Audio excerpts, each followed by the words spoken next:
Head ইনজুরির প্রসঙ্গে 3 বছর আগের একটা ঘটনা মনে পড়ে যাচ্ছে।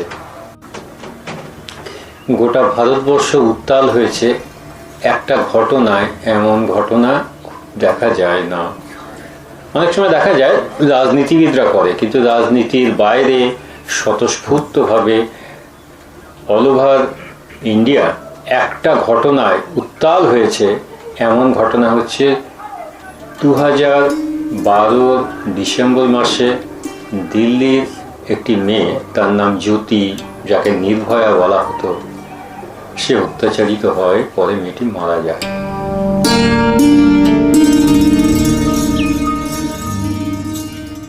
নমস্কার, আপডেটেড হোমিওপ্যাথির পক্ষ থেকে আপনাদের স্বাগত।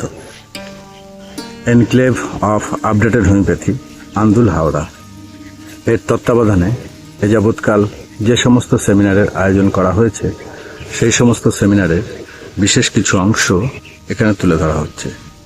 যদি ভালো লাগে তাহলে লাইক, শেয়ার এবং অবশ্যই সাবস্ক্রাইব করবেন। ধন্যবাদ। দেখা যায় যারা অত্যাচার করেছিল তার মধ্যে সবচেয়ে কম বয়সী যে ছেলেটি, তার বয়স 17, সেই সবচেয়ে বেশি অত্যাচার করেছিল।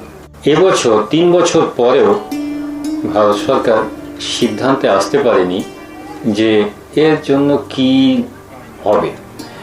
শেষ পর্যন্ত আইন মেনেই তাকে ছাড় দেওয়া হয়, কিন্তু পরবর্তীকালে সিদ্ধান্ত হয় যে না, এর পর থেকে 18 বছরের পরিবর্তে 16 বছর থেকে এই আইনটা বলবৎ হবে। ঘটনা সকলে জানেন, কাগজ সকলে পড়েছে। একটা প্রশ্ন কিন্তু থেকে গেছে। এই প্রশ্নটা হচ্ছে, এখানে আইন প্রণেতারা আইন নিয়ে আইন ব্যবস্থা করেছে, এখানে কোনো চিকিৎসককে ডাকা হয়নি। একজনও যদি নিউরোসাইকিয়াট্রিস্ট এখানে যেতেন বা তাদের ডাকা হতো, তারা কিছু বলতেন, সেই সুযোগ ছিলই না এখানে। আমি জানি না সরকার সেটা করেছে কিনা, কিন্তু এখানে একটা ইতিহাস নেওয়ার দরকার ছিল। সেই ছেলেটির মা বেঁচে আছে, তার 2টি বোন বেঁচে আছে।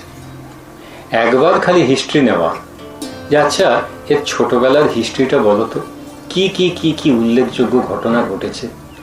আমার খুব দৃঢ় বিশ্বাস তার একটা সিভিয়ার হেড ইনজুরি হয়েছিল ছোটবেলায়।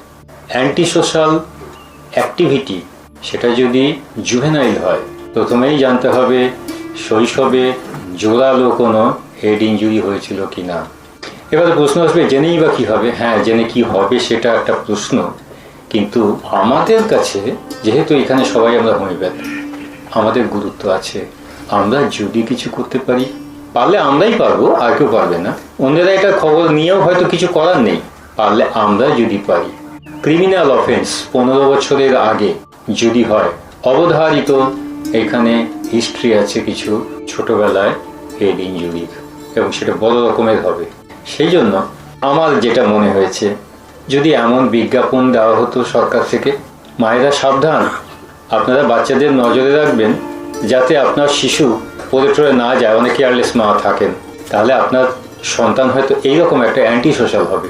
আশা করি প্রত্যেক মা তাহলে সচেতন হতেন। এটা হবে না, কিন্তু এটা আমার মনে হয়েছিল, যদি এমন একটা বিজ্ঞাপন দেওয়া হতো, অনেকে অনেক সচেতন হতেন। যাই হোক, আমরা সকাল থেকে স্ট্রেসের কথা বলেছি। আমাদের এখানে যখনই আলোচনা হয় আমরা স্ট্রেসের কথা বলি। আমার এও বলতে ইচ্ছা করছে, যদি দাঁড়িপাল্লা দিয়ে ওজন করা হয়, একদিকে স্ট্রেস, আরেকদিকে কি থাকবে? আরেকদিকে হেড ইনজুরি থাকবে। অর্থাৎ স্ট্রেস যা যা করতে পারে সমস্ত জিনিসটা হেড ইনজুরি করতে পারে। স্ট্রেস থেকে যে যা অসুখগুলো হয়, সমান অসুখ তৈরি করতে পারে হেড ইনজুরি। স্ট্রেস থেকে পার্সোনালিটি চেঞ্জ হয়, হেড ইনজুরি থেকেও তাই হয়। স্ট্রেস থেকে কি না হয় সেটা আমরা জানি, হেড ইনজুরি থেকেও কি না হয়, ডিপ্রেশন হয়, এবং সেই ডিপ্রেশন হয়তো আজীবন থেকে গেল। প্রায় 20% মানুষের ডিপ্রেশন আজীবন থেকে যেতে পারে।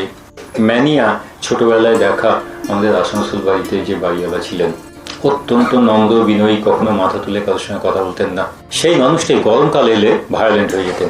শুনেছিলাম তার মাথায় একটা জোর আঘাত লেগেছিল। প্রত্যেক বছর গরমকাল হলে কিন্তু তিনি উন্মত্তের মতন আচরণ করতেন, এবং দীর্ঘ চেষ্টার পরে তারপরে তাকে শান্ত করা যেত, আবার সেই মানুষটা স্বাভাবিক হয়ে আসতেন। ছোটবেলায় দেখা।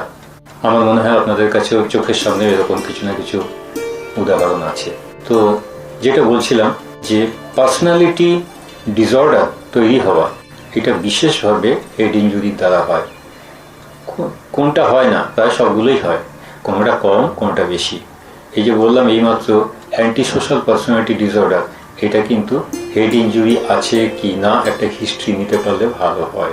এছাড়াও অন্যান্য যেসব পার্সোনালিটি ডিসঅর্ডার যেগুলো আছে, অ্যাভয়েডেন্ট বা বর্ডার লাইন, এগুলোর পেছনেও কিন্তু এই একই হেড ইনজুরির হিস্ট্রি পাওয়া যায়। এছাড়াও 1% হেড ইনজুরির পরে সুইসাইড করে থাকেন। একটাই কথা, পার্থক্য যদি বলেন, স্ট্রেসের এফেক্টটা ইমিডিয়েট, আর হেড ইনজুরি ক্ষেত্রে সেটা রিমোট এফেক্ট, ইমিডিয়েট নাও হতে পারে। 10 বছর 15 বছর আগের হিস্ট্রি নিন, তাহলে হয়তো একটা এফেক্ট বুঝতে পারবেন। স্ট্রেস এই মুহূর্তে হয়তো স্ট্রেস কিছু পেয়ে যাচ্ছি আমরা, কিন্তু এটা আমি দেখেছি আমাদের হোমিওপ্যাথের দুটো জিনিস খুব ভুল হয়। একটা হচ্ছে প্রেগনেন্সি হিস্ট্রি নেওয়া, আরেকটা হচ্ছে হেড ইনজুরি হিস্ট্রি নেওয়া। ইচ অ্যান্ড এভরি কেসে এই দুটো নেওয়া দরকার, আর এই দুটো নেওয়া হয় না বলে আমার মনে হচ্ছে একটু আগে সেই ভুল মাইজামের গল্প হচ্ছিল, তার মূল কারণ হচ্ছে এই হিস্ট্রি নেওয়া হয় না।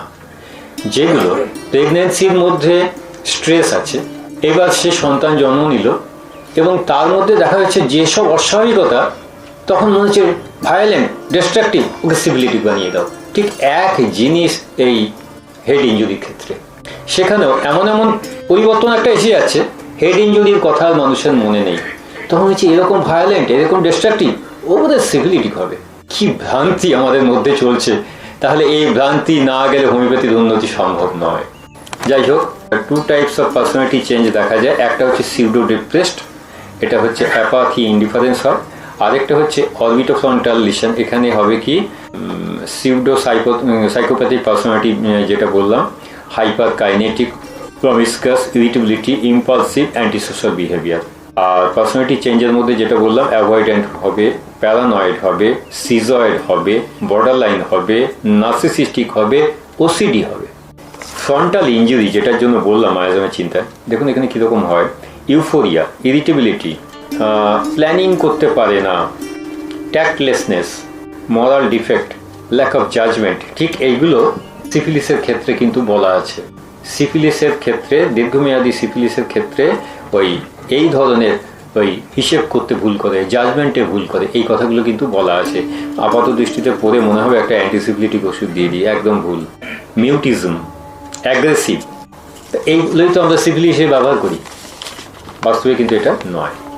সাইকোসিস হবে, পারসিকিউটরি ডিলিউশন হবে, এবং যেটা বলবে যে আমার জিনিস চুরি গেছে। চুরি যাওয়ার জিনিসটা সাধারণত কিসে বলে? ডিমেনশিয়াতে বলে। তাহলে ডিমেনশিয়ার বয়স হয়নি, কিন্তু ডিমেনশিয়ার মতন বলছে আমার জিনিস চুরি গেছে, অনেক আর্লি এজে।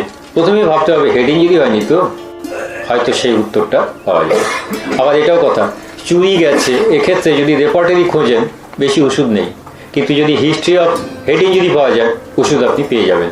তার সঙ্গে সাইকোসিস, তার অর্থাৎ এখানে হেড ইনজুরির ইতিহাস প্লাস সাইকোটিক ফিচার বা ওই পারসিকিউটরি ডিলিউশন, এটা মেলালে কয়েকটা ওষুধ কিন্তু বেরিয়ে আসবে।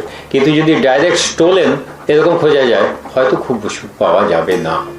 আরও যেটা বললাম যে হ্যাঁ, সিজোফ্রেনিয়া হয়, যেটা বললাম ডিলিউশন হবে, হ্যালুসিনেশন হবে, 3% সিজোফ্রেনিয়াও হতে পারে।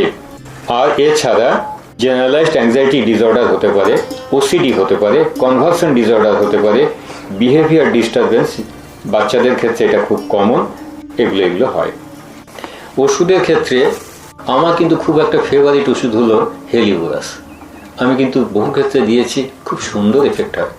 হেলিবোরাস একাধিক কেসে, রিসেন্ট একটি মেয়েকে দিয়েছি, আগে সবগুলো মনে নেই আমার, যেমন রিসেন্ট একটি মেয়েকে দিয়েছি, একটি মেয়ে 11-এ পড়ে, রোজ রাত্রে ঘুম থেকে উঠে বসে থাকে, ও তার দিদিমার সঙ্গে শোয়।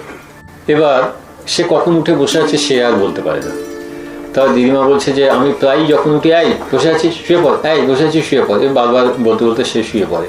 কিছু পাওয়া যাচ্ছে না। তবে দিদিমা একটা হিস্ট্রি দিল যে ও কিন্তু 2 বার মাথায় খুব চোট লেগেছিল।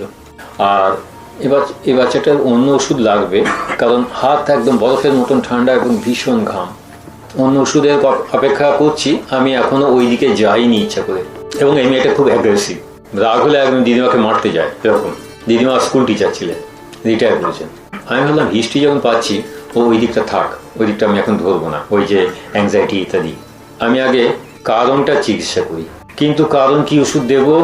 যাই হোক, একটা জিনিস বললাম, জিভ বার করতো, জিভ বার করতে গিয়ে দেখছি টাংটা খুব ট্রেমলিং করছে। আচ্ছা, আমি এইটা এবং হেড ইঞ্জুরি দুটোকে কভার করে হেলিবোরাস দিয়েছি।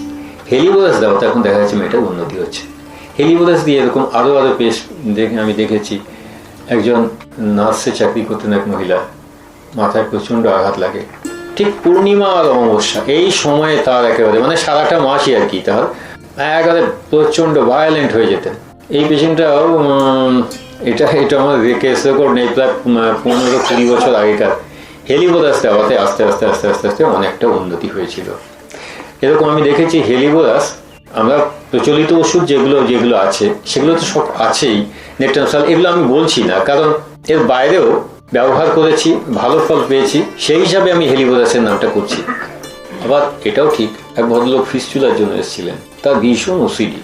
প্রথাগত ওসিডি থাকলে যেটা হবে একটা অ্যাংজাইটি ভাব, সেসব কিছু দেখলাম না। তখনই মনে হলো তাহলে ওসিডি আছে, অ্যাংজাইটি নেই, তাহলে কি হবে? তাহলে হেড ইঞ্জুরি হবে। জিজ্ঞাসা করলাম, হ্যাঁ হেড ইঞ্জুরি ছিল। এই ভদ্রলোকে আমি প্রথমে হায়াসাইমাস পরে নেট্রামিউ দিয়েছিলাম, পেশেন্ট দীর্ঘদিন ভালো ছিলেন। শেষ পর্যন্ত অবশ্য পেশেন্ট আমার যোগাযোগে নেই, কিন্তু যতদিন আমি নেট্রামিউ দিয়েছিলাম পেশেন্ট কিন্তু ভালো ছিলেন।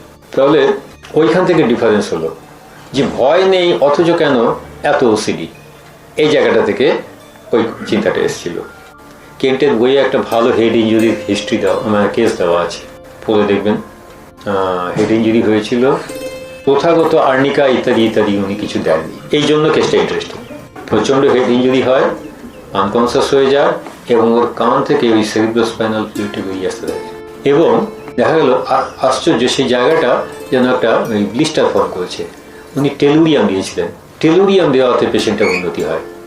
প্রথাগত আর্নিকা ইত্যাদি ইত্যাদি উনি কিছু দেননি, বোধহয় তার আগে কোনো ডাক্তার দিয়েছিল, বহুদিন আগে বলেছিলেন, এই মুহূর্তে আমার মনে পড়ছে না, কিন্তু এটা কেন্টের কেস রেকর্ডে আমি পেয়েছিলাম। তাহলে এইভাবেও আমাদের ভাবা যেতে পারে, অর্থাৎ একটা ওষুধকে চিহ্নিত করে দিচ্ছে।